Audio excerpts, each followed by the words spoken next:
स्नान पूजन की विधि के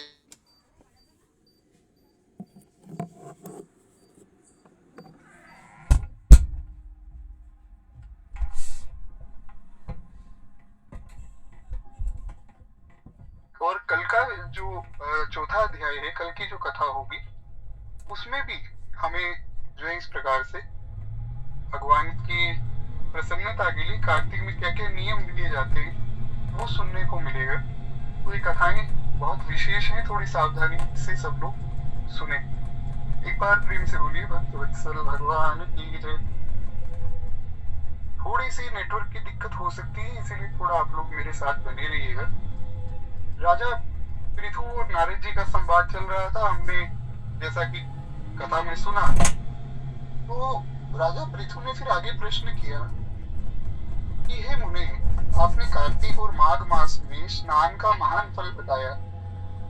आपने बताया कि कार्तिक में जो है स्नान करने से ये पुण्य होता है, माघ में स्नान करने से ये पुण्य होता है, भगवान बड़े प्रसन्न होते हैं, वो सब बातें ठीक है। पर महाराज एक बात और बताइए कि इनमें स्नान करने की विधि क्या है। स्नान करना मतलब कार्तिक मास में जो नियम है वो किस प्रकार से पालन करें और किस प्रकार से जो है स्नान हमें करना चाहिए, दोनों ही बातें। क्योंकि स्नान करने की भी विधि लोगों को नहीं पता है, तो वो आप जो है और सब नियमों का भी वर्णन आप साथ में कीजिए। और साथ ही में कार्तिक मास में और माघ मास में उद्यापन की क्या विधि है सो भी हमें आप कहकर सुनाइए। तो बड़ी सुंदर जो है वर्णन श्री नारद जी करते हैं। एक बार प्रेम से बोलिए भक्तवत्सल भगवान की जय। थोड़ी नेटवर्क की दिक्कत हो सकती है, जहाँ भी आवाज रुके आप लोग मुझे बता दीजिएगा। नारद जी ने कहा कि हे राजन, तुम भगवान विष्णु के अंश से उत्पन्न हुए हो, तुम्हारे लिए कोई भी बात अज्ञात नहीं है। ऐसा नहीं कि तुम्हें नहीं पता है, फिर भी तुम प्रश्न कर रहे हो। इसका मतलब ये है कि तुम बाकी जितने लोग हैं जो इस कथा को आगे चलकर सुनेंगे, तुम उनके लिए ये प्रश्न कर रहे हो, तुम उनको जो है सुनाना चाहते हो कि किस प्रकार से कार्तिक में स्नान आदि किया जाता है, किस प्रकार से नियमों का पालन किया जाता है। ये भगवान पृथु की बड़ी कृपा है हम पर। अगर मैं प्रश्न ना करते तो हमें पता ही ना लगता। एक बार प्रेम से बोलिए श्री पृथु जी महाराज की जय। तो नारद जी कहते हैं, मैं महात्म्य का वर्णन करके सुनाता हूँ, तुम ध्यान से सुनो। आश्विन मास के शुक्ल पक्ष में जो एकादशी आती है, उसी दिन आलस से छोड़कर कार्तिक के उत्तम व्रतों का नियम ग्रहण कर लेना चाहिए। जैसा कि मैंने आपको पहले दिन भी बताया था कथा में परसों, कि हमारे यहाँ कथा तो पूर्णिमा के बाद जो है आरंभ हुई है, वो ठीक है, शरद पूर्णिमा के बाद ही कथा आरंभ होती है। पर जो कार्तिक मास की सेवा है, कार्तिक मास का जो नियम है, वो एकादशी से ही शुरू हो जाता है। वो उसमें कोई ऐसा विचार नहीं करना चाहिए कि पूर्णिमा के बाद कार्तिक लगेगा तब शुरू करेंगे, ऐसा नहीं करना चाहिए। वैष्णवों में ये सिद्धांत है, हमारे वृंदावन में अयोध्या जी में यही सिद्धांत है कि कार्तिक मास का जो नियम है वो एकादशी से ही, देव प्रबोधनी एकादशी से ही जो है चालू हो जाता है। तो कहते हैं कि इस प्रकार से जो आश्विन मास की शुक्ल पक्ष की एकादशी है, उसी दिन कार्तिक मास के व्रत का नियम ग्रहण कर लेना चाहिए, आलस्य को त्याग देना चाहिए। व्रत करने वाला जो पुरुष है उसे प्रहर भर रात बाकी रहे तभी उठ जाना चाहिए। यानी कि रात में जब एक प्रहर रह जाए, 3 घंटे रह जाए, तो उठ जाना चाहिए। यानी कि लगभग सूर्य उदय होने से 3 घंटे पहले उठ जाना चाहिए।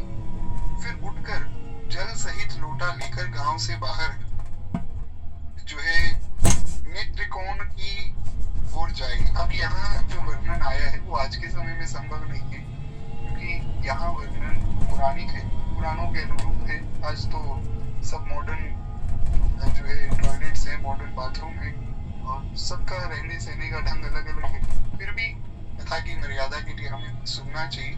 इसमें हमें एक बात का ध्यान रखना चाहिए कि जो जो शुद्धि का वर्णन यहाँ किया जा रहा है, उस प्रकार से उत्तम शुद्धि का ध्यान हमें आज के समय में भी रखना चाहिए।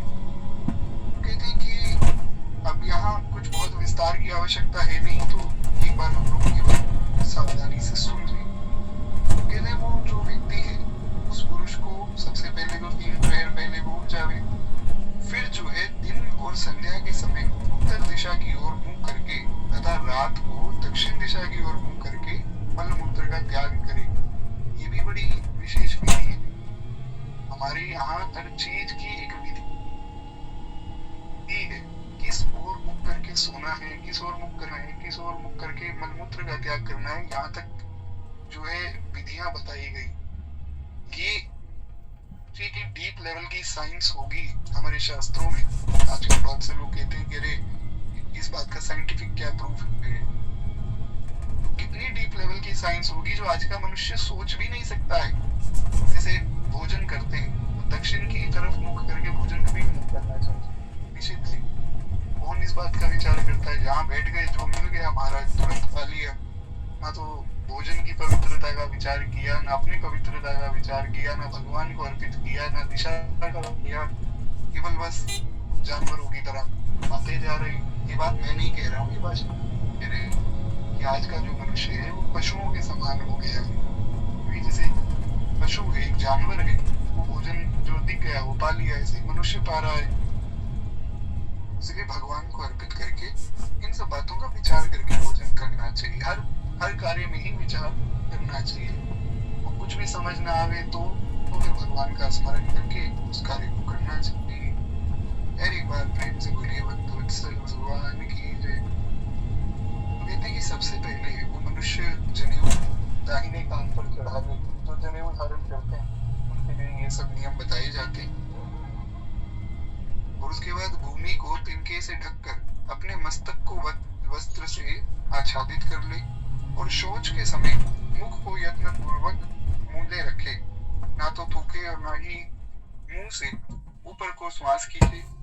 मल का त्याग के पश्चात गुदा भात तथा हाथों को इस प्रकार से धोए जिससे जो है दुर्गंध आदि दूर हो जावे। और इस क्रिया में आलस्य नहीं करना चाहिए। 5 बार गुदा में, 10 बार बाएं हाथ में और 7 बार जो है दोनों हाथों में मिट्टी लगाकर धोना चाहिए। 1 बार लिंग में तथा 3 बार बाएं हाथ में, फिर 2 बार दोनों हाथों में मिट्टी लगाकर हाथ धोने चाहिए। ये गृहस्थ के लिए शौच की विधि बताई गई है। एक ब्रह्मचारी के लिए इससे दुगुनी विधि है, एक वानप्रस्थ के लिए इससे 3 गुनी विधि है, और सन्यासी के लिए इससे 4 विधि है।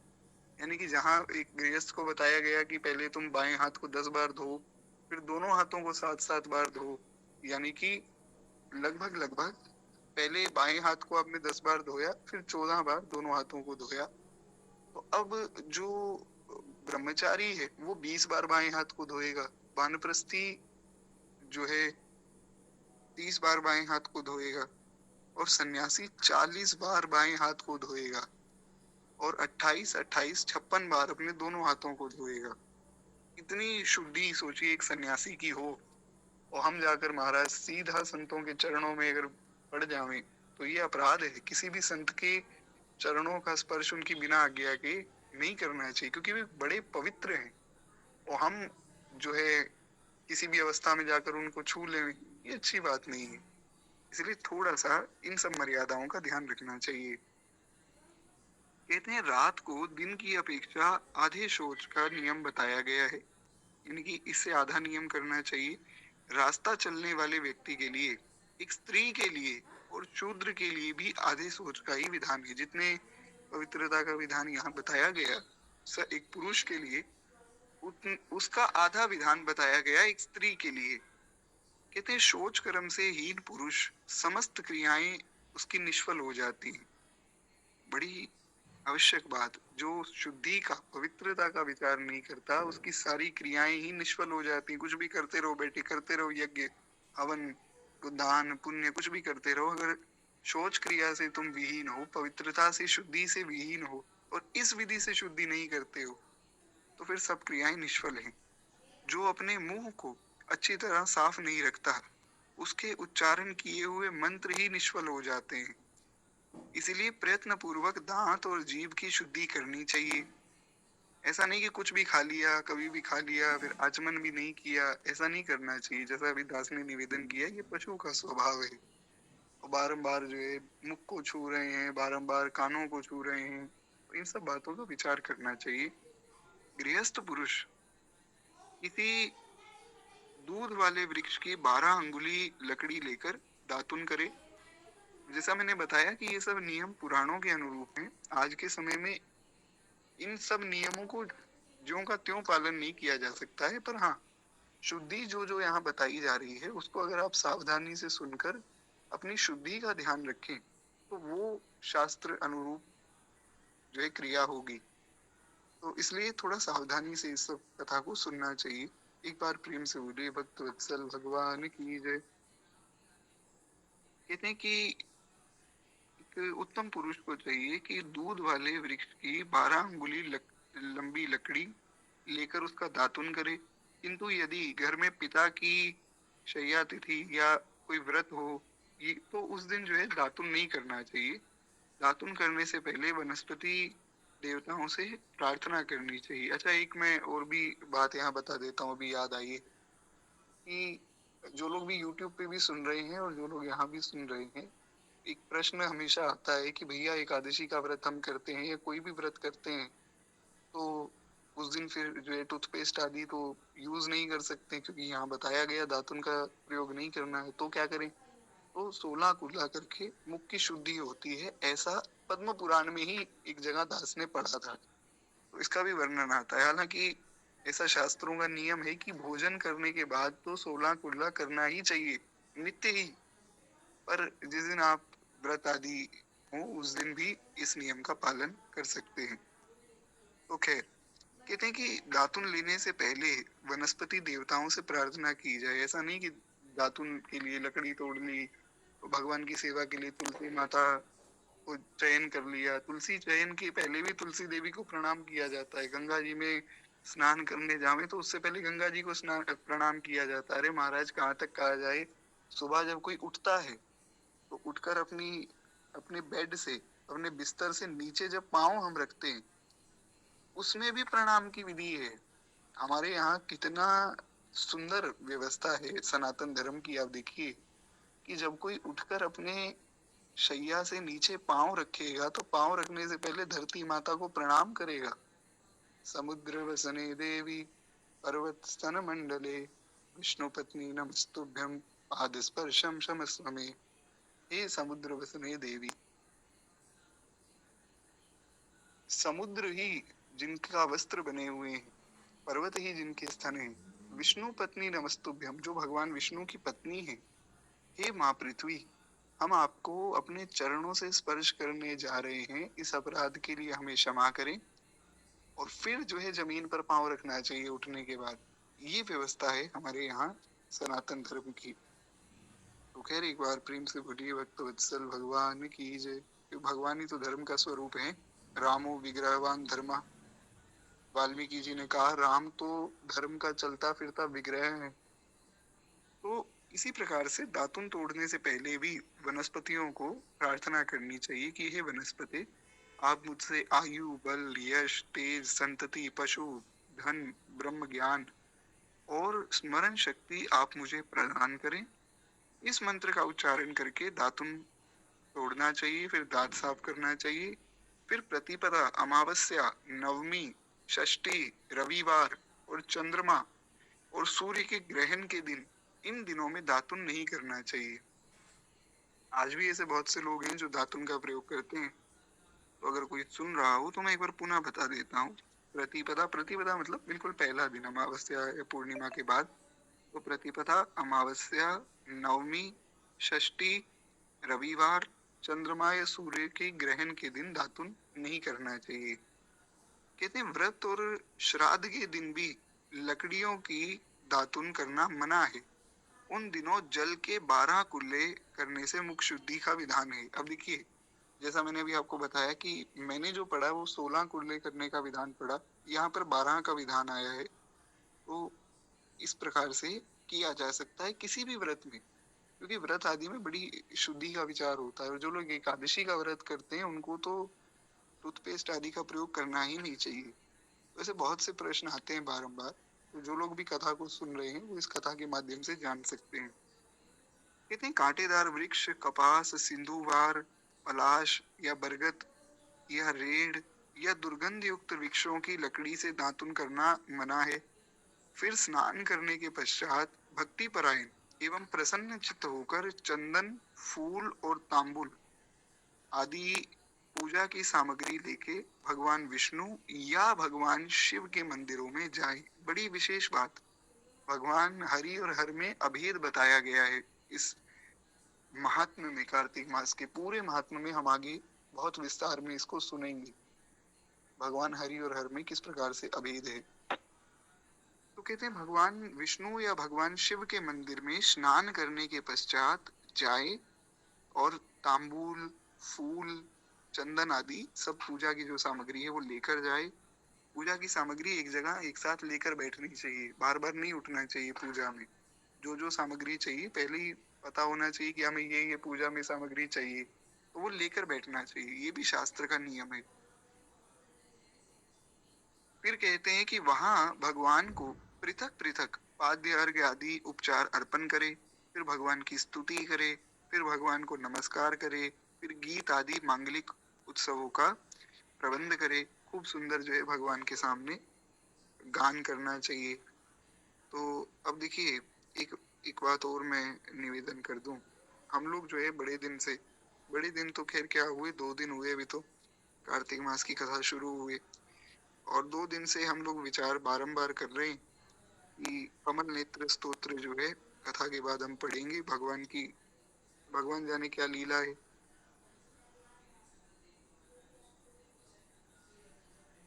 दोनों दिन हम कमल नेत्र स्तोत्र का पाठ नहीं कर पाए कथा में। कोई बात नहीं, आज की कथा में हम लोग सुन लेंगे, तो वो हमारी तरफ से स्तुति भी हो जाएगी। तो खैर एक बार प्रेम से बोलिए भक्त वत्सल भगवान की जय। कहते हैं ताल, वेणु और मृदंग आदि बाजों के साथ भगवान के सामने नृत्य और गान करने वाले जो लोग हैं, उन लोगों को भी तांबुल आदि के द्वारा उनका भी सत्कार करें। बड़ी सुंदर बात, भगवान का पूजन तो करें ही करें, वो ठीक है। उसके बाद जो भगवान के सामने नृत्य कर रहे हैं, भगवान के सामने गान कर रहे हैं, या कोई संत महात्मा है, कोई भक्त है, कोई वैष्णव है, उनका भी सत्कार करना चाहिए। जो भगवान के मंदिर में गान करता है, अब किसी भी प्रकार का गान है, कोई भगवान की कथा का गान कर रहा है, कोई भगवान के लिए गीत गा रहा है, कोई कोई पद गा रहा है, कोई किसी भक्त का भाव गा रहा है, कुछ भी प्रकार का भाव, कहते हैं वो साक्षात विष्णु स्वरूप है। वो साक्षात भगवान विष्णु का ही स्वरूप है। इसीलिए हमारे यहाँ कहा गया व्यासाय विष्णु रूपाय। व्यास को, जो कथा व्यास हैं, उनको विष्णु स्वरूप कहा गया। इसी प्रकार से जो भी व्यक्ति भगवान के मंदिर में कुछ भी गाता है, उसको भगवान का ही स्वरूप मानना चाहिए। कलयुग में किए हुए यज्ञ, दान, तप और भक्ति से युक्त होने पर भी जगत गुरु भगवान को संतोष देने वाले होते हैं। कहते हैं कि कलयुग में जो यज्ञ, दान, तप आदि आप करते हैं, इनसे भगवान बड़े संतुष्ट होते हैं। चाहे बहुत ज्यादा विधि के साथ ना हो पाए, पर जितना अच्छे से आप कर पाए, भगवान संतुष्ट हो जाते हैं। क्योंकि कलयुग की भी जो है एक मर्यादा है कि महाराज कलयुग में सब विधियों का पालन नहीं हो सकता है। तो कलयुग में खैर सबसे बड़ा मंत्र तो भगवान का नाम है। इसीलिए भागवत जी में पूरी भागवत सुनाने के बाद यही कहा श्री सुखदेव गोस्वामी जी ने कि नाम संकीर्तनम यस्य सर्व पाप प्रणाशनम प्रणामो दुख शमनः। एक तो नाम संकीर्तन करो और एक प्रणाम करो, भगवान को प्रणाम करना चाहिए। हमने भी भक्तमाल जी में यमुनाचार्य जी का चरित्र सुना, श्री संप्रदाय का हम वर्णन सुन रहे थे। तो श्री संप्रदाय में यमुनाचार्य जी ने एक बड़ी सुंदर बात कही। उन्होंने कहा कि भगवान को प्रणाम अवश्य करना चाहिए, कुछ बने ना बने भगवान को प्रणाम करना चाहिए। आपने देखा होगा भगवान के किसी भी मंदिर में कि भगवान जब खड़े होते हैं तो एक हाथ उनका ऊपर होता है, ऐसा लगता है आशीर्वाद दे रहे हैं। लेकिन इसके पीछे श्री संप्रदाय के कुछ आचार्यों का बड़ा प्यारा भाव है। चटगोप गोस्वामी जी आचार्य जो है, आदि आदि सब, उन्होंने भाव दिया कि देखो, वहां पर भगवान भक्त को रोक रहे हैं। जब भक्त वैतरणी पार करके भगवान के दिव्य धाम में भगवान के सामने जाता है, तो वो दंडवत प्रणाम करता है। तो जब वो दंडवत प्रणाम करता है तो भगवान हाथ उठा लेते हैं कि बस एक बार प्रणाम कर दिया, तुम्हारा काम हो गया। अब मैंने तुम्हें स्वीकार कर लिया है। यही भगवान ने वाल्मीकि रामायण में कहा कि अभयम सर्वभूतेभ्यो ददामि तद्व्रतम ममा। उसके लिए करना क्या होगा? अ, सकृत एव प्रपन्नाय तवास्मीति च याचते। एक बार आकर मुझे प्रणाम करे और ये कह दे कि हे नाथ, हे मेरे नाथ, मैं केवल आपका हूँ। हे नाथ, हे मेरे नाथ, आप केवल मेरे हैं। तो फिर एक बार प्रेम से बोलिए भक्त वत्सल भगवान की जय। तो इस प्रकार से कलयुग में किया हुआ छोटे से छोटा पुण्य भी भगवान को प्रसन्न करने वाला है। तो आशा करता हूँ मेरी आवाज जो है क्लियर आ रही होगी आप लोगों को। नारद जी ने कहा कि राजन, मैंने एक बार भगवान से पूछा कि हे देवेश्वर, आप कहाँ रहते हैं, आप कहाँ निवास करते हैं। ये बहुत सुंदर प्रसंग है और इस प्रसंग की चर्चा अनेकों बार हम लोग कथा में पहले भी कर चुके हैं। आशा करता हूँ आपको याद होगा, हमने बहुत बार चर्चा की इस प्रसंग पे। और मैंने आपको कहा भी था कि पद्म पुराण में इस प्रसंग का वर्णन है। और देखिए कार्तिक माह में ही वर्णन आ गया। नारद जी कहते हैं, मैंने एक बार भगवान विष्णु से पूछा कि प्रभु आप कहाँ निवास करते हैं, आप कहाँ रहते हैं।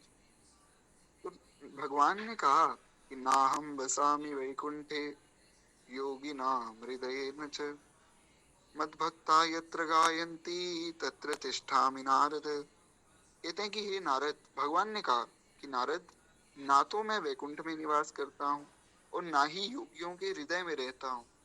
तो नारद जी हैरान हुए। नारद जी ने कहा, फिर प्रभु आप कहाँ रहते हैं? कहते हैं, मेरे भक्त जहाँ मेरे गुणों का गान करते हैं मैं वहां रहता हूँ। जहाँ मेरी कथा होती है, जहाँ कोई भक्त कोई पद गान करता है, मैं वहां रहता हूँ। तो ये भगवान की बड़ी कृपा है। अब हम लोग भी महाराज कथा ही सुन रहे हैं, तो हमारे बीच में भी ठाकुर जी बैठे हैं। एक बार प्रेम से बोलिए भक्त वत्सल भगवान की जय। इसलिए तो हम लोग मंगलाचरण में भगवान को बुलाते हैं ना, हरिजू आए विराजिए। तो भगवान आते हैं। कहते हैं, यदि मनुष्य गंध पुष्प आदि से मेरे भक्तों का पूजन करता है, मेरा पूजन तो करता ही है, मेरे भक्तों का पूजन करता है, उससे मुझे जितनी प्रसन्नता होती है उतनी प्रसन्नता तो मेरी पूजा से भी नहीं होती। मेरे भक्त की पूजा से मैं ज्यादा प्रसन्न होता हूँ। जो मूर्ख मानव मेरी पुराण की कथा या मेरे भक्तों के गान को सुनकर निंदा करते हैं, तो कोई कथा हो रही है, वो कोई जाकर निंदा कर दे कि अरे ये क्या सुनाएंगे, इनसे ज्यादा ज्ञानी तो हम हैं। या कोई कह दे कि अरे ये तो सब झूठी कथाएं हैं, ये तो सब कहानियां हैं। या कोई व्यास जी का अपमान कर दे, तो भगवान कहते हैं कि वो मूर्ख है और वो मनुष्य मेरा द्वेषी हो जाता है, मैं उसका दुश्मन बन जाता हूँ, वो मेरा शत्रु है। ये मैं नहीं कह रहा हूँ, ये भगवान ने कहा है। तो अब जिसका शत्रुता ही जिसकी भगवान से हो गई है, उसका क्या हश्र होगा, ये तो कहने की आवश्यकता ही नहीं है महाराज। इसलिए कहीं भी किसी भी कथा में कथा का, कथा के प्रसंग का, ग्रंथ का, व्यास का, किसी का भी अनादर नहीं करना चाहिए। क्योंकि भगवान का जो भक्त है उसका या भगवान के ग्रंथ का या भगवान की कथा का अनादर भगवान का ही अनादर माना जाता है। पर आजकल जो है समय बड़ा खराब है महाराज। अभी मैं देख रहा था, आज ही एक वीडियो आई, एक कोई वक्ता है, वो कथा मंच पे आते हैं तो पहले तो स्त्रियों की तरह घूंघट लेके आते हैं और महाराज खूब नाचते हैं, जैसे कोई नृत्य सीख के आया हो तो नाचते ही रहते हैं। फिर नाच कर फिर व्यासासन पर बैठते हैं तो फिर उल्टे सीधे गाने गाने लग जाते हैं, रोने चिल्लाने लग जाते हैं और स्त्रियों की तरह जो है घूंघट लेके नाटक करने लग जाते हैं। ये कथा का स्वरूप नहीं है। ऐसी कथाओं में तो जाना ही नहीं चाहिए, क्योंकि वहां कथा का व्यास जी ही अपमान कर रहे हैं। तो ऐसे मूर्खों से दूर रह के जहाँ सुखदेव जी जैसा कोई परम ज्ञानी और परम धैर्यवान गंभीर वक्ता हो, जो शास्त्र की, सिद्धांत की, प्रेम की, रस की चर्चा करे और सही मार्ग बतलावे और नाटक ना करे, उससे कथा सुननी चाहिए। उसकी कथा सुनने से ही कल्याण होता है। ऐसा मैं नहीं कह रहा हूँ, ऐसा पूज्य गुरुदेव भगवान कहते हैं। तो हमारे यहाँ हम जो कथा सुन रहे हैं उसमें ये विचार मत कीजिएगा कि मैं कोई कथा कह रहा हूँ, मैं तो बहुत बड़ा दुष्ट हूँ, मैं तो सुनने का भी अधिकारी नहीं हूँ। ये कथा पूज्य महाराज जी कहते हैं, हमारे गुरुदेव भगवान कहते हैं। तो यहाँ जो कथा आप सुन रहे हैं उससे आपका कल्याण होगा, ये बात पक्की है। क्योंकि यहाँ कहने वाले पूज्य गुरुदेव भगवान है। यार एक बार प्रेम से बोलिए श्री सद्गुरुदेव भगवान की जय। तो कहते हैं कि इस प्रकार से सिरस, धतूरा, मातुलुंगी, मालती, सेमल, मदार, कनेर के फूलों से अक्षतों के द्वारा भगवान विष्णु की पूजा नहीं करनी चाहिए। पुनः बता देता हूँ, सिरस, धतूरा, मातुलुंगी, मालती, सेमल, मदार, कनेर, इनके फूलों से और अक्षतों के द्वारा भगवान विष्णु की पूजा नहीं करनी चाहिए। चावल आदि का भी प्रयोग नहीं होता है, कनेर का तो प्रयोग होता ही नहीं है भगवान की पूजा में। तो इस जो आज की कथा है ना, इसको आप सेव करके रखिएगा, क्योंकि इसमें बहुत सी ऐसी ऐसी बातें आएंगी जो आगे भी आपके काम आएंगी। हालांकि कार्तिक मास की जितनी भी कथाएं हैं वो रिकॉर्ड करके मैं एक अलग प्लेलिस्ट में डाल रहा हूँ, तो बाद में मैं वो प्लेलिस्ट ही भेज दूंगा ग्रुप में, तो आप उस पूरी प्लेलिस्ट को भी सेव करके रख सकते हैं, क्योंकि इसमें बहुत सी ऐसी बातें हैं जो बहुत सावधानी से सुन के, उनको बारंबार सुन के फिर हमें पता लगता है क्या करना है क्या नहीं करना है। बड़ी विशेष बातें आती है कार्तिक मास में। मैंने पिछले साल भी ये बात कही थी, तो आप लोग जो है इसको सेव करके रख सकते हैं। कहते हैं जवा, कुंद, सिरस। अब सिरस जो है भगवान विष्णु की पूजा में भी नहीं आता, और यहाँ भी आया सिरस। मालती भगवान विष्णु की पूजा में भी प्रयोग नहीं होता, और यहाँ भी आ गया। जूही और केवड़े के फूलों से शंकर जी का पूजन नहीं होता है। कनेर का पुष्प जो है शंकर जी पर चढ़ता है, भगवान विष्णु पर नहीं चढ़ता है। कहते हैं लक्ष्मी की प्राप्ति की इच्छा रखने वाले पुरुष को तुलसी दल से गणेश जी का और दुर्वा दल से दुर्गा का तथा अगस्त के फूलों से सूर्य का पूजन नहीं करना चाहिए। गणेश जी पर तुलसी का जो है, गणेश जी को जब आप भोग भी लगावे तो उसमें तुलसी देवी का प्रयोग नहीं होता है। माँ भगवती दुर्गा के ऊपर दुर्वा नहीं चढ़ती, दुर्वा गणेश जी पर चढ़ाई जाती है। और अगस्त के जो फूल हैं वो सूर्य भगवान की पूजा में प्रयोग नहीं होते हैं। ये सब जो है पूजा का विधान है। कहते हैं इनके अतिरिक्त जो उत्तम पुष्प हैं वे सब सदा देवताओं की पूजा में प्रयोग करने चाहिए। एक बात मैं और बता देता हूँ, उत्तम पुष्पों से यहाँ अर्थ ये है कि जो फ्रेश फ्लावर्स हैं, मुरझाए हुए या दुर्गंध युक्त या जिनमें सुगंध नहीं है, दुर्गंध नहीं है तो सुगंध भी नहीं है, ऐसे पुष्पों का भी प्रयोग भगवान की पूजा में नहीं होता। जो सुगंधित अच्छे पुष्प हों, ताजा पुष्प हों, वही भगवान की पूजा में प्रयोग करने चाहिए। कहते हैं इस प्रकार पूजा विधि पूर्ण करके देव देव भगवान से प्रार्थना करनी चाहिए। मंत्रहीन क्रियाहीनम भक्तिहीनम सुरेश्वर यत् पूजितम मया देव परिपूर्णम तदस्तु तुमे।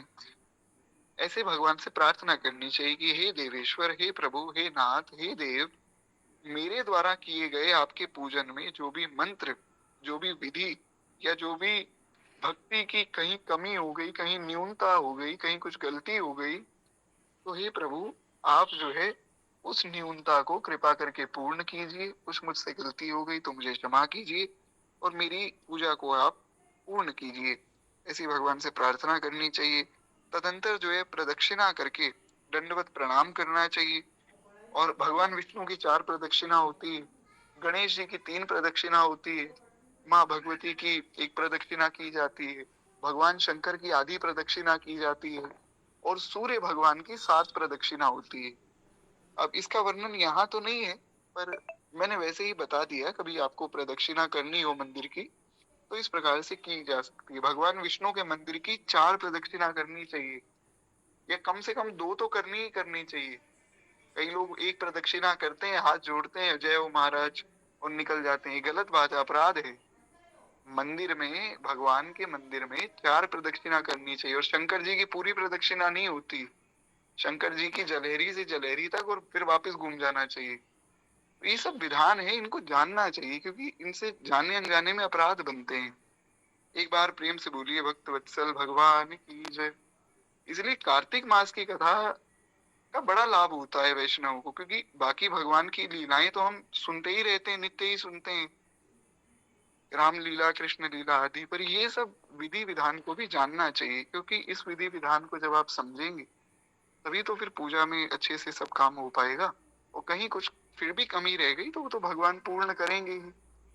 तो इसलिए मैं पुनः निवेदन कर दूं कि आज की कथा को तो बारंबार सुनना चाहिए। आपने सुन ली तो भी दूसरी बार जब कल लिंक आएगा तो इसको वापस सुन लीजिएगा।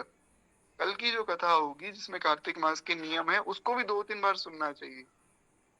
और इस कथा को आप सेव करके रखिए, क्या पुष्प चढ़ाना है, किस प्रकार से पूजा करनी है, कितनी प्रदक्षिणा करनी है, इस सब बातों का अगर कहीं कुछ भूल हो जावे तो तुरंत इस कथा को सुनिए, इसमें जानिए और पुनः फिर विधि से पालन कीजिए। खैर, एक बार प्रेम से बोलिए भक्त वत्सल भगवान की जय।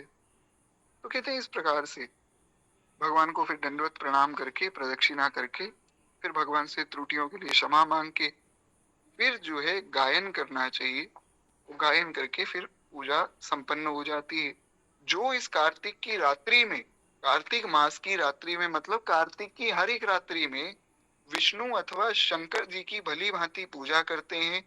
शंकर जी की पूजा भी अगर कोई कर रहा है तो भी वो मनुष्य पापहीन हो जाता है और अपने पूर्वजों के साथ विष्णु के धाम में जाता है। क्योंकि ऐसा बहुत से लोगों का प्रश्न रहता है कि भैया हमारे यहाँ तो आसपास कोई मंदिर ही नहीं। हालांकि बड़ी आश्चर्य की बात है कि महाराज भारतवर्ष में और ठाकुर जी का मंदिर ना हो, ये तो बड़ा भयावह समय चल रहा है। पर चलिए कोई बात नहीं।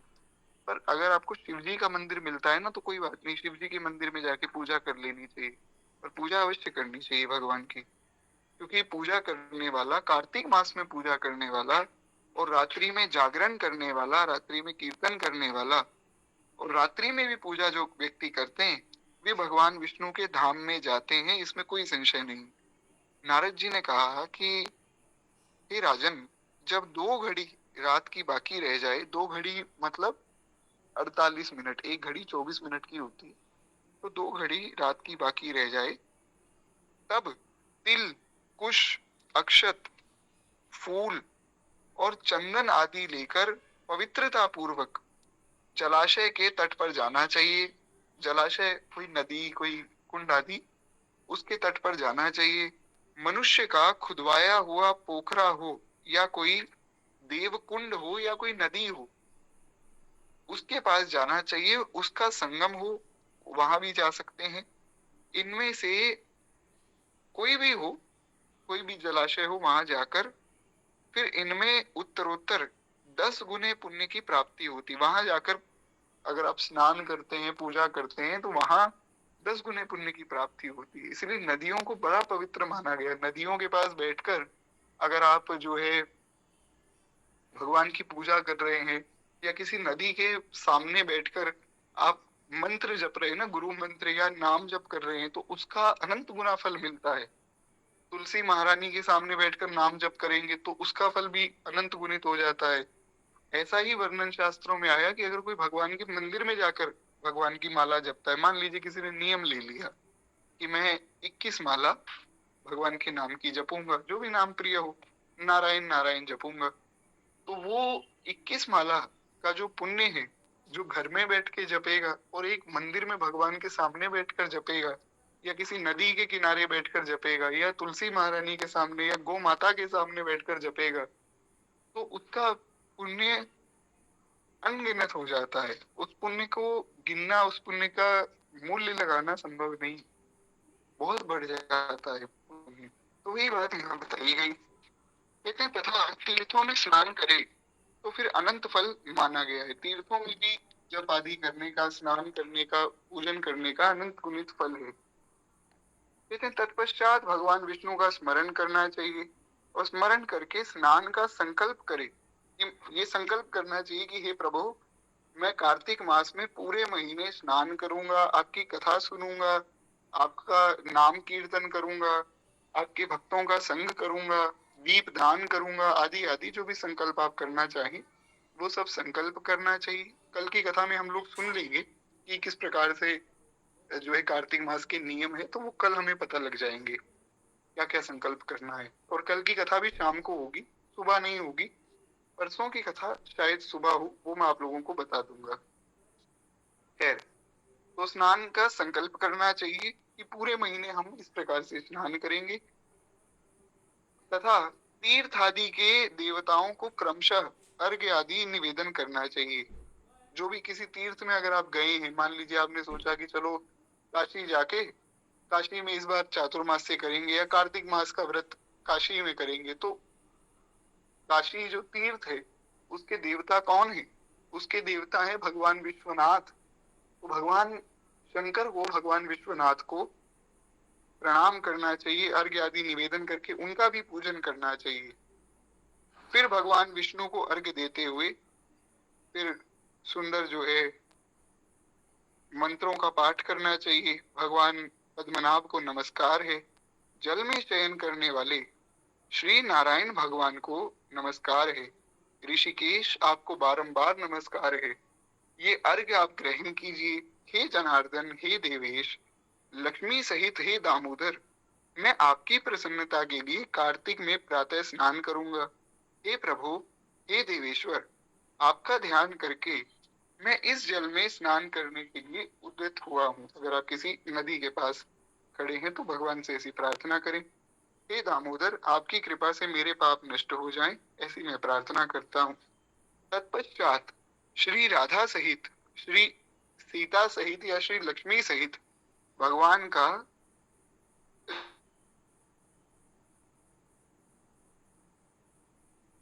नियमित मेरा दिया हुआ अर्घ्य हे प्रभु आप स्वीकार कीजिए, इस प्रकार से भगवान से प्रार्थना करनी चाहिए। एक बार प्रेम से बोलिए भक्तवत्सल भगवान की जय।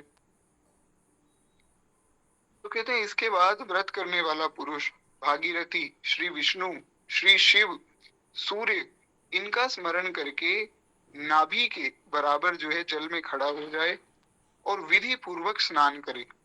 अब यहाँ स्नान की सब विधि बताई जा रही है। मेरी आवाज आप लोगों को क्लियर आ रही है या नहीं, एक बार मुझे ये बता दीजिए, तो फिर हम लोग जो है थोड़ा आगे बढ़े।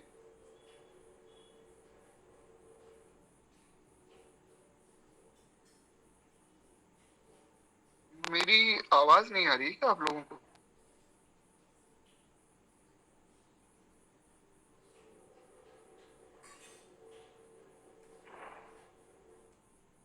जी, तो खैर एक बार प्रेम से बोलिए भक्तवत्सल भगवान की जय।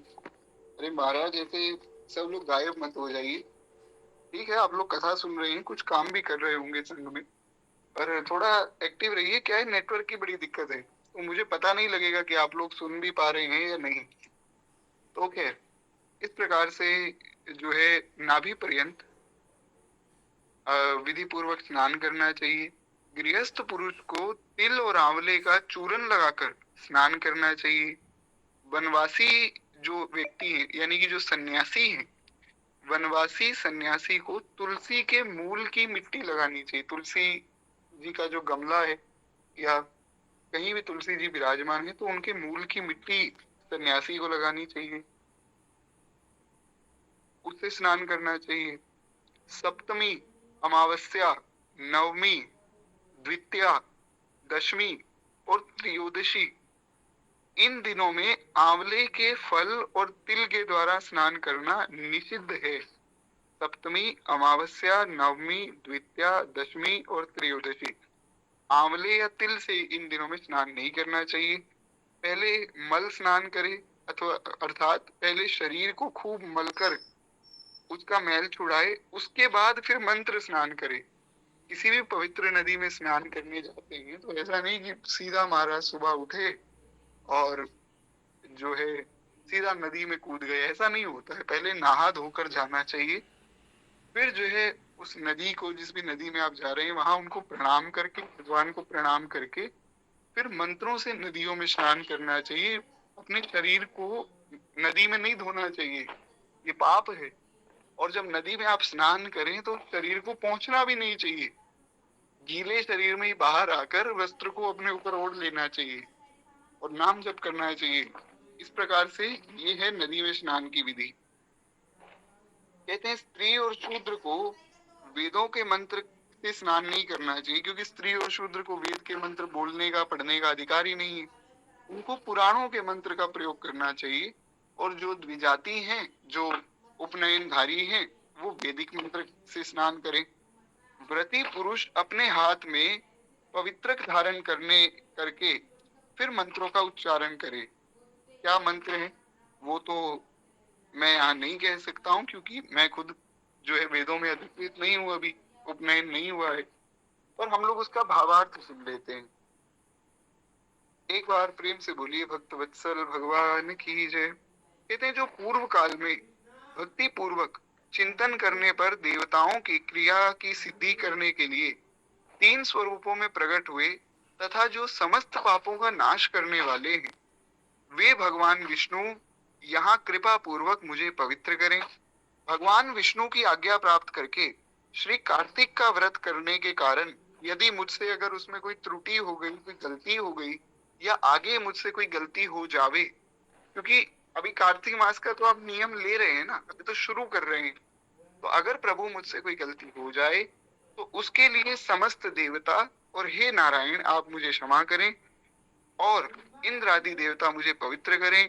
बीज रहस्य और यज्ञों सहित वेद मंत्र और कश्यप आदि मुनि मुझे सदा ही पवित्र करें। जी, मैं करता हूं। हरि शरणम। तो खैर कहते हैं इस प्रकार से गंगा आदि संपूर्ण नदियां, तीर्थ, मेघ, नद और 7 समुद्र, ये सब भी मुझे पवित्र करें।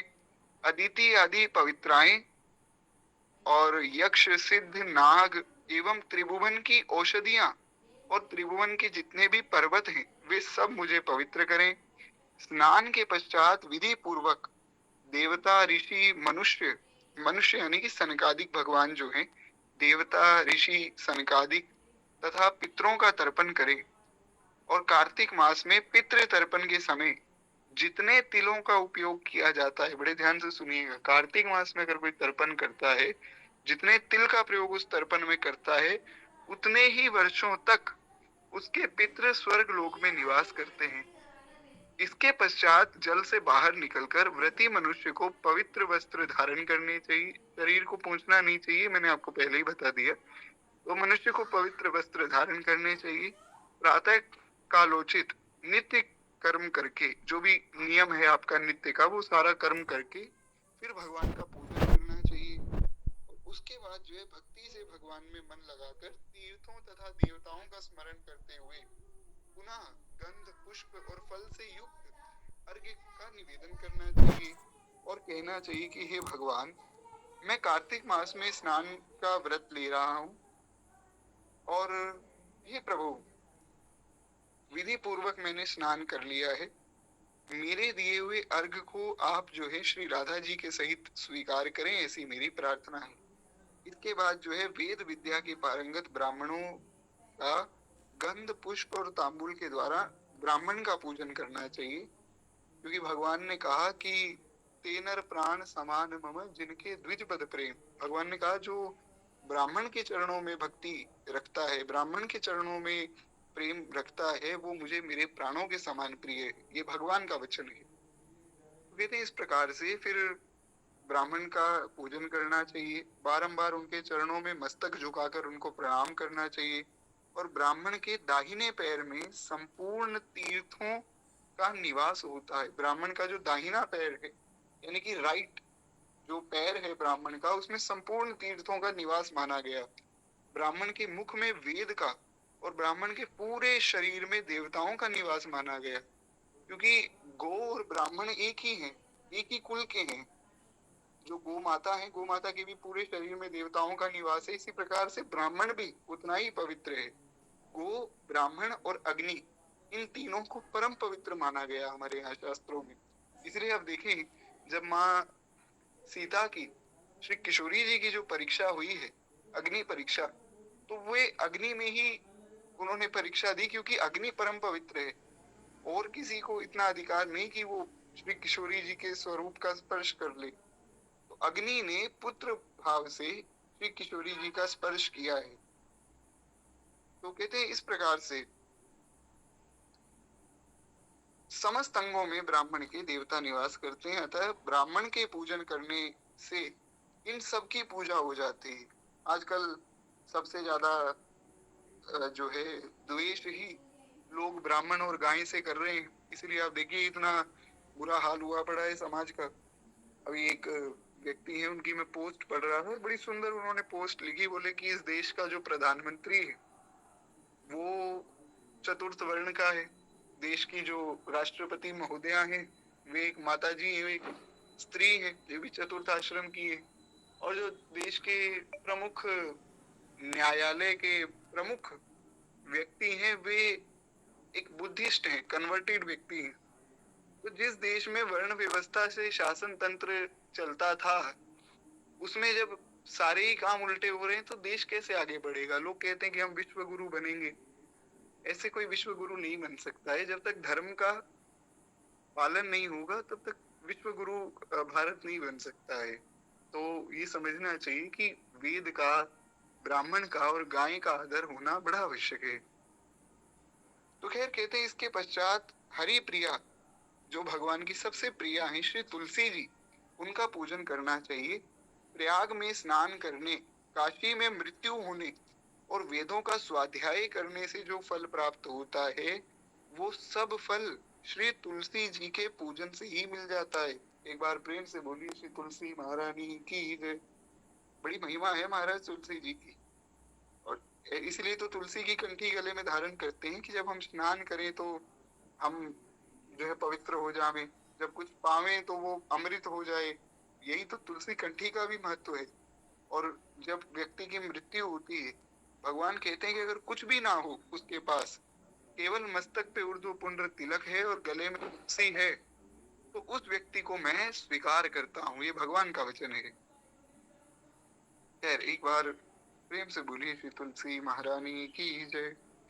कहते हैं अतः एकाग्रचित्त होकर नियमांकित मंत्रों से तुलसी जी की प्रदक्षिणा करके तुलसी जी को प्रणाम करे, और उसके बाद जो है नमो नमस्ते तुलसी पापम हर हरि प्रिय, इस प्रकार से तुलसी जी को कहकर कि हे हरि प्रिया तुलसी देवी, पूर्व काल देवताओं ने तुम्हें उत्पन्न किया और मुनीश्वरों ने तुम्हारी पूजा की, तुम बारंबार नमस्कार हम तुम्हें करते हैं और तुम हमारे पापों को हर लो, ऐसी प्रार्थना करनी चाहिए। तुलसी पूजन के पश्चात व्रत करने वाले भक्तिमान पुरुष को अपने चित्त को एकाग्र करके भगवान विष्णु की पौराणिक कथा सुननी चाहिए, तथा जो कथावाचक विद्वान ब्राह्मण हैं अथवा मुनि हैं उनकी पूजा करनी चाहिए।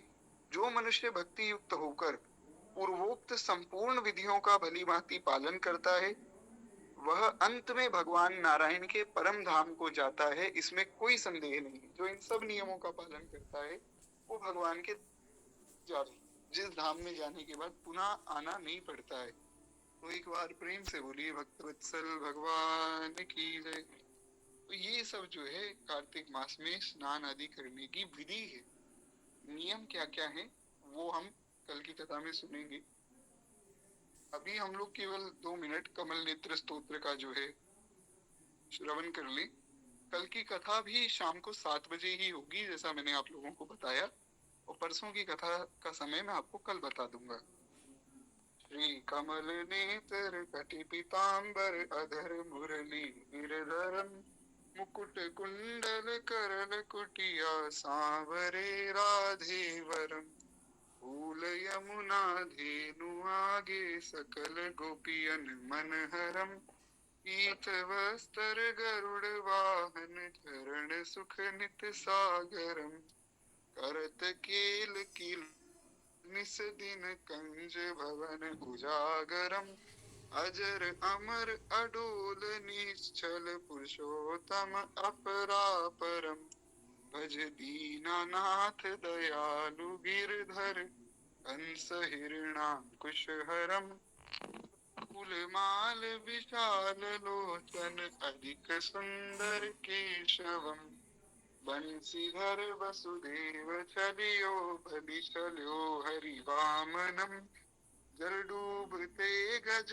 राख लीनो लंका छेद्यो रावणम सप्त दीप नव खंड 14 भवन कीनो। राम जी एक पदम द्रौपदाजी की लाज राखी कहाँ लो उपमा करम भज दीनानाथ दयालु पूरण करुणा में करुणा करम कविदत्त दास विलास निस दिन, नाम जपत नित नागरम।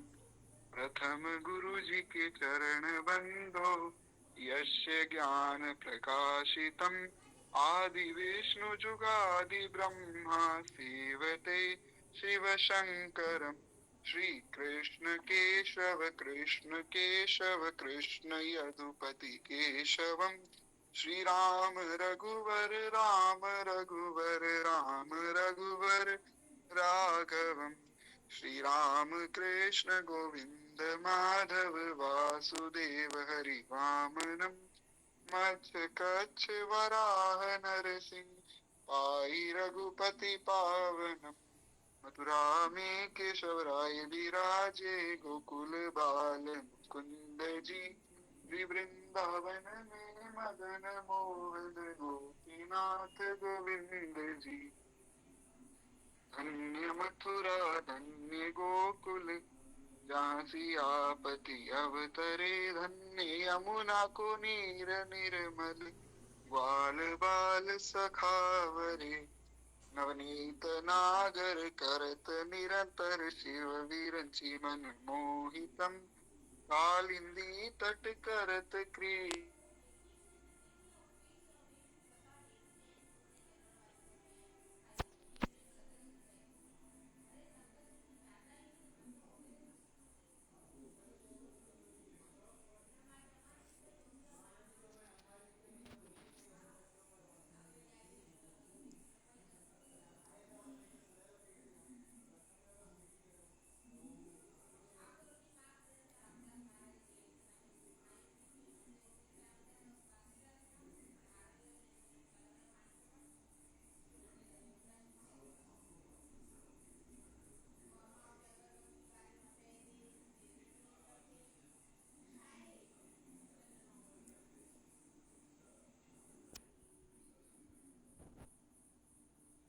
धन्य गोकुल जहाँ सियापति अवतरे।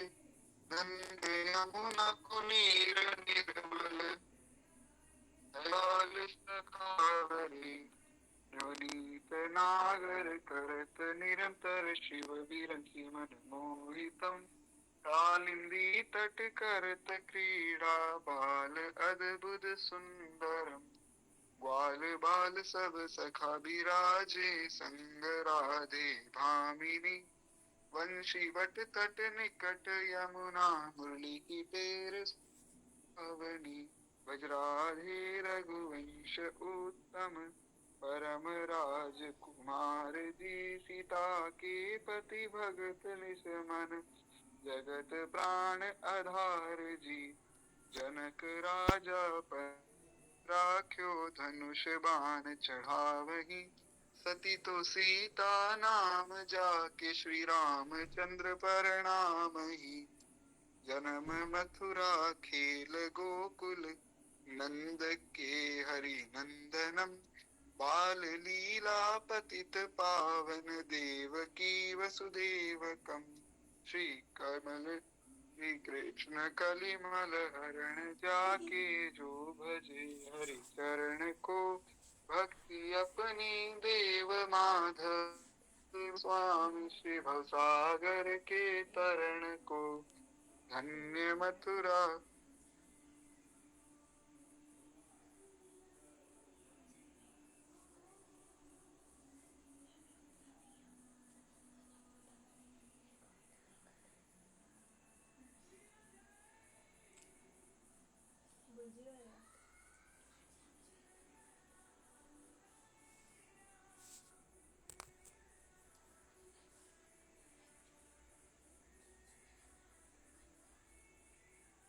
जगदीश स्वामी श्री बद्रीनाथ, विशंबरम द्वारिका के नाथ। श्रीपति केशवम परमाम्यहम्। श्री कृष्ण अष्टपद पढ़त निश दिन, विष्णु लोक सलक्षतम्। गुरु रामानंद अवतार, स्वामी कविदत्त दास समापतम्। बोलिए भक्त वत्सल भगवान की जय। बाल कृष्ण लाल की जय।